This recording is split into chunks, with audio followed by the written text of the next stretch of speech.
Welcome back to the SportsMax Zone, and 2017 finalists in Kitts and Nevis Patriots have set the early pace in this season's Hero Caribbean Premier League T20 competition.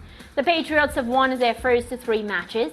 The latest victory, a 6-wicket triumph over the Guyana Amazon Warriors, came on Sunday. The St. Lucia Kings also got a tick in the win column as they played out a thriller against defending champions Trinbago Knight Riders. Here's Ricardo Chambers with a roundup. In Sunday's opening encounter, match number 7, the St. Lucia Kings registered their first win over the Trinbago Knight Riders since 2016, clinching victory by 5 runs. The Kings started brightly after electing to bat with a 51-run opening stand between Andre Fletcher and Rakeem Cornwall. Cornwall made 23 from 14 before falling to Ravi Rampal, while Fletcher added 28 from 25 before Akil Hussain took care of him. It was 65 for 2 in the 9th over. Flight and guile from Akil Hussain. Take a bow with an El Dorado celebration on a Sunday. Singaporean right-hander Tim David once again led the Kings, the 25-year-old top scoring with 43 from 32, while Roston Chase ended unbeaten on 30 from 24 as the Kings punched in 157 for 5. 36-year-old Rampal was the pick of the Knight Riders bowlers with 3 for 29. In reply, number 3 Colin Munro anchored the Knight Riders' chase with an unbeaten 40 from 47, but they were still left with a lot to do at the back end. And although Munro's New Zealand compatriot Tim Seifert hammered 40 from 16 deliveries, it wasn't enough as they couldn't get the required 14 from the final over, bowled by wire brayers. The Knight Riders 152 for 3 in their 20. In Sunday's second encounter, the St. Kitts and Nevis Patriots recorded a 6-wicket win over the Guyana Amazon Warriors to remain the only unbeaten team in the tournament. The Amazon Warriors batted first and posted 166 for 3. Opener Mohamed Hafiz and vice-captain Shimran Hetmar leading the way with a 101-run second wicket stand. Down the ground, 100 comes up with that boundary. Hafiz scoring 70 of 59 balls, while Hetmar scorched 52 from 35. In reply, the Patriots, without Chris Gale, were precariously placed at 77 for 3 in the 11th over before captain Dwayne Bravo and Sherfane Rutherford produced another excellent partnership, this time 72 to add to their first match, 115. Rutherford again the mainstay, batting to the end, hitting 6 sixes and 1 4 in his unbeaten 59 from 34 deliveries, taking the Patriots home with 4 deliveries to spare. I know it all started from this morning. I wake up, with hunger that, whatever position I bat or whatever situation my team in, I'm going to give it my all to win it. And, I had a point to prove. So I think, it was good for me to come out here and show what they can do. And with support from my team, I just want to say thanks to them as well for giving me the confidence to go out and play with a free mind. So here's a look at the table. The Patriots top with 3 wins from as many matches. The remaining teams have 2 points each, with the Tallawahs second on net run rate ahead of the Knight Riders, Amazon Warriors, Royals and Kings.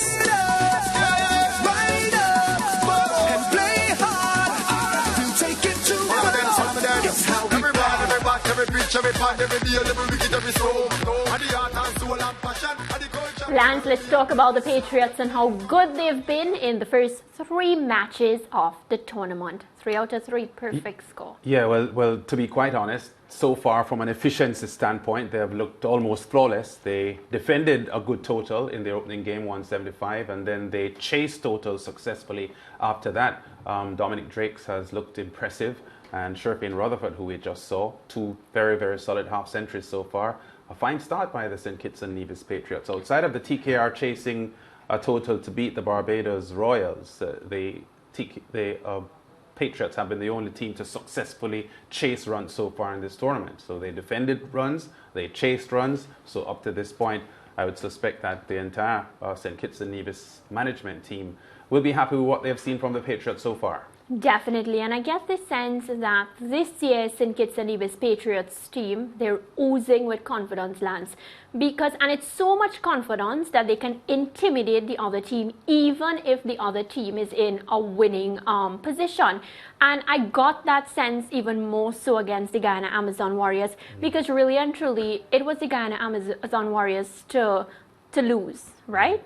They had everything in it to win, and I felt as if, the Patriots came there, they were in the losing position, and took the match away from the Guyana Amazon Warriors. What it is this season that's making them ooze with such confidence?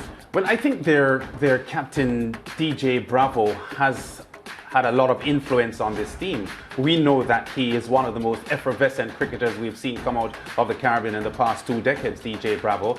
And I would suspect that his influence on this team is helping them to develop that sort of confidence. As you said, the Guyana Amazon Warriors were in a position on Sunday that they could have dictated, the outcome of the match. And, the camera kept flashing to Pooran and Hetmar, disappointed with certain deficiencies in their out cricket, and they reacted each time something happened where the Patriots looked as if they were getting the upper hand and changing the game for them. So I believe that Bravo has had a lot of influence on this team, and of course, someone like Red Emirates, who had been there before, but he's not been playing. Gale has an injury; he missed the last 2 games but because just being there. Yeah, I think those are some of the reasons. But we don't want to get too carried away, because we have seen teams have winning streaks in the CPL before and not win the title. I feel like you've been singing that to me all day today. The Guyana Amazon Warriors won all of their preliminary matches in 2019. They went into the playoffs with a 10-0 record, and they didn't win the championship. So Lance, now that you mentioned that, I just want to touch a bit more and, give Sherfin Rutherford the respect that he deserves, because we know the tough CPL season that he had previously. And of course, the fact that he stuck to his game, he did the work, and we see him, rightfully reaping the rewards in the CPL 2021. Yeah, I heard him in the post-match interview on Sunday, and he spoke about how hard he worked to reverse the trend that had been developing for him, because he had surfaced as a potential West Indies cricketer about 2 or 3 seasons ago, a lot of it from the Canadian T10 League. Agreed. And since then, he just hasn't really shown the kind of quality that, he had shown initially. But he appears as if he has really worked hard, and mentally he appears to have focused on turning his fortunes around. Obviously, he wants to go to the World Cup in October, the T20 World Cup, and he's looking at the CPL as the platform that can take him there. And so far from 3 matches, he has looked, pretty solid, and he would give the selectors a lot to think about if he continues this way. Definitely, and of course with the recent 58 not out, he seems so comfortable, just batting with DJ Bravo. So again, he is definitely nudging the selectors to look in his direction. Now Lance, DJ Bravo's former team, Trinbago Knight Riders, over the weekend, of course, losing to the St. Lucia Kings, something that we're not used to, well, at least for all of last season, we're not used to TKR losing, and especially in this manner, they were unable to, I think the total was 157, and I think they fell short 152. So what hasn't been clicking for TKR this season, at least so far? Well, certainly in the last game, I think they had too many dot balls in their innings. Correct. Too many dot balls, and that would have been one of the reasons. But outside of that, the T20 game is a game of moments. You have to be clinical throughout the match, and there were just too many, both from the batting and the bowling standpoint, that they just didn't get things right. But I would suspect that the dot balls issue is a problem for them that they would have to fix. But I think they'll rebound. I think there's enough quality in the TKR team to suggest that they will rebound in this championship. And it's going to be close going, because, as we said, only 3 rounds completed so far. A lot of cricket still to be played, and teams that start badly can recover. Teams that start very, very well, if they don't maintain that sort of momentum, they could find themselves in trouble. Not only getting to the playoffs, but in the playoffs they could falter as well. So hats off to the Patriots and how well they've done so far. But they've got to keep the momentum going. And for TKR, the defending champions, who, as you said, were flawless last year, they don't have to lose hope. There's enough time for them to rebound. Exactly, because they do have a really good team, a strong team when it comes to the TKR setup. So you're right, Lance. You know, it's not too soon for the TKR fans to start fretting. We're going to move along now to the St. Lucia Kings. They were able to get their first win over the weekend. As a lot of people say, it's only up from here now because, you know, the Kings were struggling. They were waiting to get that first win. They've gotten it now, and I mean that inserts momentum into their lineup. Yeah, well, a lot of the other teams have played 3 games. They have played 2. Right. They have played 2, so you know there's time for them. Roston Chase coming good, a good cricketer, Roston Chase, both with bat and ball. And I think the St. Lucia Kings may have a confidence issue. Last year was by far their best season, but outside of that, they haven't been one of the top franchises in the CPL. But they showed last year that they can, you know, be a top flight team in the league. Yeah. And they've just got to, you know, rekindle some of the glorious moments they had in 2020 and bring them back to this season. And we saw some of that on the weekend with their victory. Right, and we're almost out of time, Lance, so we can't leave all the other 2 teams. And those 2 teams will be up against each other tomorrow. Yeah. Barbados Royals, and they'll be playing Jamaica Tallowers, who set a score 255 in one of their matches. That makes me wonder if that will be the top score for this season. Well, that was an amazing total. It's going to be hard to top that, but you know they fell flat on their face the very next match.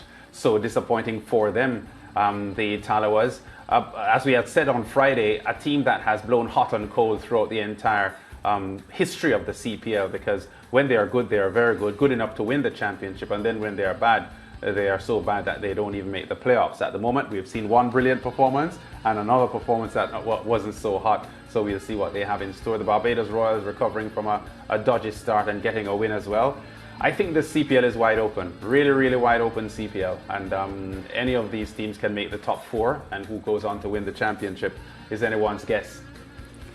Definitely, Lance. Well, today is a rest day, so the CPL crew, you know, lucky to have that rest day. We know the high intensity that goes with the CPL. But remember, the CPL is living on your home of champions, and we resume tomorrow.